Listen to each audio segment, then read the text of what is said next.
Hello everyone, welcome to my channel. आज हम इस वीडियो में रीमर टाइमर रिएक्शन के बारे में डिटेल में डिस्कस करेंगे। डिटेल में समझेंगे कि रीमर टाइमर रिएक्शन क्या होता है, इसका मैकेनिज्म किस प्रकार से होता है। ये एक इंपॉर्टेंट नेम रिएक्शन है ऑर्गेनिक केमिस्ट्री से रिलेटेड, जो बीएससी लेवल के थ्योरी एग्जाम्स के लिए बहुत इंपॉर्टेंट है। सो स्टार्ट करते हैं। रीमर टाइमर रिएक्शन क्या होता है। अगर हम इसका बेसिक डेफिनेशन देखें, so ortho hydroxy benzaldehyde is formed by heating phenol with chloroform and aqueous NaOH at 60 degree centigrade. This is known as Reimer Tiemann reaction. ठीक है, बहुत सिंपल सा डेफिनेशन है। हमको ऑर्थो हाइड्रोक्सी बेंजल्डिहाइड मतलब कि सैलिसल्डिहाइड प्राप्त होता है जब हम फिनॉल एंड क्लोरोफॉर्म को, ठीक है, फिनॉल एंड क्लोरोफॉर्म को एक्वस NaOH की उपस्थिति में 60 डिग्री सेंटीग्रेड में हीट करते हैं, गर्म करते हैं, तो हमको ये सैलिसल्डिहाइड प्राप्त होता है। इसी रिएक्शन को रीमर टाइमर रिएक्शन कहा जाता है। ठीक है, ये बहुत सिंपल सा डेफिनेशन है, सिंपल सा रिएक्शन है।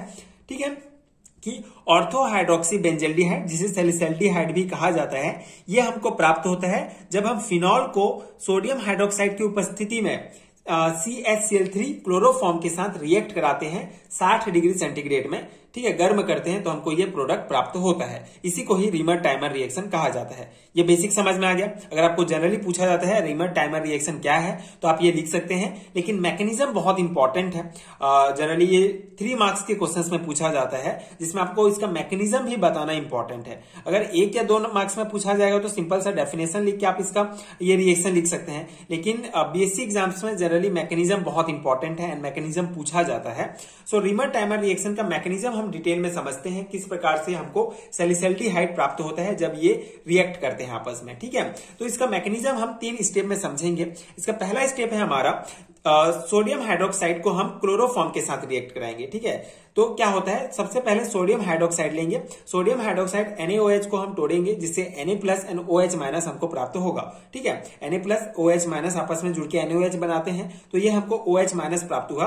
तो in the presence of OH chloroform forms trichloromethyl carbonium, ठीक है, कार्बोनियम आयन। ठीक है, तो ये OH के प्रेजेंस में जो क्लोरोफॉर्म होता है वो ट्राइक्लोरोमिथाइल कार्बोनियम बनाता है। अब ये कैसे रिएक्शन होगा, ये देखिए, ये हमारा है क्लोरोफॉर्म CHCl3, ठीक है, CHCl3, ठीक है, कार्बन के साथ 3 क्लोरीन जुड़े हुए हैं, तो ये हमारा हो गया क्लोरोफॉर्म। तो क्लोरोफॉर्म क्या होगा, ये जो सोडियम, सिंपल सा है, जब क्लोरोफॉर्म को सोडियम हाइड्रोक्साइड के साथ रिएक्ट करेंगे तो सोडियम हाइड्रोक्साइड Na+ OH- में टूट जाएगा। तो ये जो इसका जो OH- है, ये यहाँ पे रिएक्ट करेगा इसके साथ। तो यहाँ पे क्या होगा, यहाँ पे आप देख सकते हैं, ये क्लोरोफॉर्म में आप देखिए कि ये जो बॉन्ड है, ये इसके जो इलेक्ट्रॉन्स हैं ये कार्बन की तरफ शिफ्ट हो जाएंगे। ठीक है, जिससे इसमें नेगेटिव चार्ज आ जाएगा और इसमें पॉजिटिव चार्ज आ जाएगा। और ये जो OH- है, इस H+ के साथ रिएक्ट करके H2O वाटर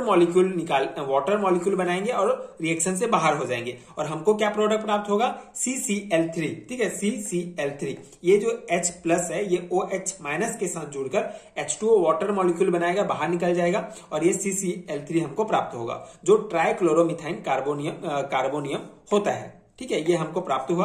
अब यहाँ पे ये जो CCl3 है, इसमें क्या होगा, अब ये CCl3 जो है इस Na+ के साथ रिएक्ट करेगा, और Na जो है, ये जो Cl- है, इसका एक Cl जो है एक Na+ के साथ रिएक्ट करके NaCl बनाएगा और बाहर हो जाएगा। ठीक है, यहाँ पे आप NaCl भी लिख सकते हैं, क्योंकि हम पूरे को जो है सोडियम हाइड्रोक्साइड के साथ रिएक्ट करा रहे हैं। तो पहले OH- जो है इसके साथ रिएक्ट करके ये ट्राइक्लोरोमिथाइल कार्बोनियम बनाएगा। उसके बाद फिर जो Na+ है, इस ट्राइक्लोरोमिथाइल कार्बोनियम से रिएक्ट करके डाइक्लोरोकार्बिन बनाएगा। तो यहाँ पे NaCl भी लिख सकते हैं, Cl- भी लिख सकते हैं। ठीक है, तो ये CCl3 जो है CCl2 बच जाएगा, यहाँ पे Cl- जो है बाहर निकल जाएगा Na के साथ, और ये हमको डाइक्लोरोकार्बिन प्राप्त हुआ। ठीक है, डाइक्लोरो, ये आपको ये ध्यान रखना है। ठीक है, ये पहला स्टेप हमारा कंप्लीट हो गया।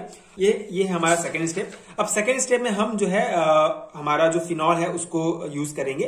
तो फिनॉल जो है, फिनॉल को जब हम NaOH के साथ फिर से रिएक्ट कराते हैं, ठीक है, फिनॉल को जब NaOH के साथ फिर से रिएक्ट कराते हैं, तो ये इसका H और इसका OH आपस में जो है रिएक्ट करके H2O के मॉलिक्यूल बनाएंगे, और ये जो है इस रिएक्शन से बाहर हो जाएगा। अब ये हमको जो है सोडियम फिनॉक्साइड आयन प्राप्त होगा, लेकिन यहाँ पे आप सोडियम जो है नहीं लिखेंगे तो भी चलेगा, क्योंकि उसके बाद फिर से रिएक्ट करके सोडियम बाहर निकल जाता है। तो ये हमको फिनॉक्साइड आयन प्राप्त हो गया। ठीक है, ये फिनॉक्साइड आयन O माइनस, क्योंकि यहाँ पे सिर्फ O नेगेटिव O माइनस बचा है, तो ये हमको फिनॉक्साइड आयन प्राप्त हुआ। अब ये जो फिनॉक्साइड आयन है, यहाँ पे क्या होता है, रेजोनेंस की प्रक्रिया होती है। ठीक है, पिछले वीडियोस में हमने समझा है कि रेजोनेंस किस प्रकार से होता है। ऑक्सीजन के पास एक्स्ट्रा बहुत सारे इलेक्ट्रॉन्स हैं, मतलब एक्स्ट्रा इलेक्ट्रॉन्स है, तो ये क्या करेगा, इस कार्बन पर हर एक कोने में कार्बन प्रेजेंट है, CH प्रेजेंट है। ठीक है, तो ये जो ऑक्सीजन है जिसके पास एक्स्ट्रा इलेक्ट्रॉन है, ये अपने एक्स्ट्रा इलेक्ट्रॉन को इस कार्बन की ओर शिफ्ट करेगा। ठीक है, अब इस कार्बन के पास ऑलरेडी एक्स्ट्रा इलेक्ट्रॉन, मतलब ऑलरेडी उसका ऑक्टेट कंप्लीट है, मतलब पूरी तरीके से वो संतृप्त है। ठीक है, तो क्या करेगा, ये इलेक्ट्रॉन को अपने पास नहीं रखेगा, ये आगे के कार्बन को भेज देगा। ठीक है, तो यहाँ पे जो कार्बन प्रेजेंट होगा उसके पास भी, फिर ये आगे भेजेगा, ये आगे भेजेगा, इस प्रकार से ये प्रक्रिया होती रहती है। इसको रेजोनेंस कहा जाता है। तो अब यहाँ पे आपको इतना समझना है कि ये ऑक्सीजन यहाँ कार्बन को अपना इलेक्ट्रॉन दिया, उसके बाद ये जो है यहाँ पर अपना इलेक्ट्रॉन शिफ्ट किया। अब यहाँ पे क्या होगा, ये जो ऑर्थो पोजीशंस में नेगेटिव चार्ज आ जाएगा, मतलब कार्बन के पास नेगेटिव चार्ज आ जाएगा, क्योंकि इसके पास फिर से एक्स्ट्रा इलेक्ट्रॉन्स हो जाएगा, क्योंकि ये इसकी तरफ शिफ्ट कर दिया है। अब यहाँ पे नेगेटिव चार्ज आ गया ऑर्थो पोजीशंस में, और ये जो हमारा CCl2 है, यहाँ पे बेसिकली पॉजिटिव चार्ज है। ठीक है, ये कार्बन में जो है हमारा इलेक्ट्रॉन की कमी हो गई है कार्बन के पास। ठीक है, तो ये हमारा CCl2 जो है आके ऑर्थो पोजीशंस में यहाँ पे जुड़ जाएगा। ठीक है, इस प्रकार से ये जो है बॉन्ड बना लेगा यहाँ पे आके, इस फिनॉल ग्रुप के इस ऑर्थो पोजीशंस पे ये CCl2 आके जुड़ जाएगा, और इस प्रकार से हमको एक कंपाउंड प्राप्त होगा। ठीक है, ये सिंपल सा समझ में आ गया। अब यहाँ पे फिर क्या रिएक्शन होगा, यहाँ पे कार्बन तो प्रेजेंट है, कार्बन के साथ आके ये कार्बन जुड़ गया। ठीक है, CCl2 जुड़ गया, लेकिन यहाँ पे कार्बन के साथ एक हाइड्रोजन भी प्रेजेंट है, ये आपको पता है। ठीक है, तो ये हाइड्रोजन प्रेजेंट है, इसके कारण क्या होगा, ये जो हाइड्रोजन जो बॉन्ड है, ये बॉन्ड टूट जाएगा। ठीक है, ये बॉन्ड टूटेगा और ये CCl2 के साथ जुड़ जाएगा। ठीक है, जाके इसके साथ ये H जुड़ जाएगा, और ये बॉन्ड टूटेगा तो यहाँ पे फिर से एक्स्ट्रा इलेक्ट्रॉन्स आ जाएंगे, तो ये जो अपने इलेक्ट्रॉन्स हैं इस तरफ शिफ्ट कर देगा, एंड फिर यहाँ पे जो है डबल बॉन्ड आ जाएगा, और फिर ये डबल बॉन्ड जो है नेक्स्ट स्टेप में यहाँ पे डबल बॉन्ड आ जाएगा, क्योंकि ये H जो है ये यहाँ इधर जाके जुड़ गया, तो इसका जो बॉन्ड है ये टूट के यहाँ पे डबल बॉन्ड आ जाएगा। ठीक है, इस पोजीशंस में। अब यहाँ पे नेक्स्ट स्टेप में क्या होगा, सिंपल सा है, यहाँ पे H जुड़ गया CCl2 के साथ, और ये जो डबल बॉन्ड था ये सिंगल बॉन्ड हो गया, क्योंकि ये फिर से अपना जो इलेक्ट्रॉन जो है इस ऑक्सीजन को शिफ्ट कर दिया है। ठीक है, तो यहाँ पे ऑक्सीजन में नेगेटिव चार्ज आ जाएगा, और ये डबल बॉन्ड सिंगल बॉन्ड में टूट जाएगा, सिंगल बॉन्ड हो जाएगा, सिंपल सा। ठीक है, और ये हमारा CHCl2 के रूप में जो है ये अलग हो जाए, ये CHCl2 के रूप में यहाँ पे बन जाएगा। ठीक है, ये हो गया हमारा सेकेंड स्टेप कंप्लीट। अब हम इसका थर्ड स्टेप डिस्कस करते हैं। तो थर्ड स्टेप में आप देख सकते हैं, थर्ड स्टेप में हम ये सेम लेंगे, इसको आप तोड़ के भी लिख सकते हैं और एज इट इज भी लिख सकते हैं, CCl2 भी लिख सकते हैं। तो यहाँ पे सिंपल सा क्या होगा, ये जो कंपाउंड है इसको हम 2NaOH के साथ रिएक्ट कराएंगे। 2NaOH मतलब कि यहाँ पे 2 Na और 2 OH। 2NaOH को अगर आप तोड़ते हैं तो इस प्रकार से 2Na प्लस 2OH होगा। ठीक है, तो ये जो 2Na है, दो Na है, ये दोनों Cl के साथ जुड़ के NaCl कंपाउंड बनाएगा, और वो दोनों O बाहर निकल जाएगा इस रिएक्शन से। ठीक है, NaCl 2Na, ये जो सोडियम हाइड्रोक्साइड के जो 2 Na है, 2 सोडियम है, दोनों क्लोरीन के साथ रिएक्ट करके सोडियम क्लोराइड बनाएंगे और बाहर निकल जाएंगे। ठीक है, NaCl के साथ, और यहाँ पे अब क्या बच गया, C बच गया, H बच गया। ठीक है, तो ये जो H है, ये हाँ 1 सेकेंड, यहाँ पे 2 NaCl बना निकल गया। अब यहाँ पे CH आपस में जुड़ गया, नेक्स्ट स्टेप में आप देखिए। ठीक है, ये CH हो गया, CH बच गया यहाँ पे, और ये जो 2 OH है आके इसके साथ जुड़ जाएंगे। ठीक है, ये जो 2 OH बच गए थे वो आके इनके साथ बॉन्ड बना लेंगे। अब यहाँ पे OH जुड़े हुए हैं तो ये ज्यादा टाइम तक टिकेंगे नहीं, तो ये जो है H2O मॉलिक्यूल बनाएंगे, वाटर मॉलिक्यूल, इसका एक H और इसका OH मिलके, और ये बाहर निकल जाएगा। अब यहाँ पे क्या बच गया, CHO।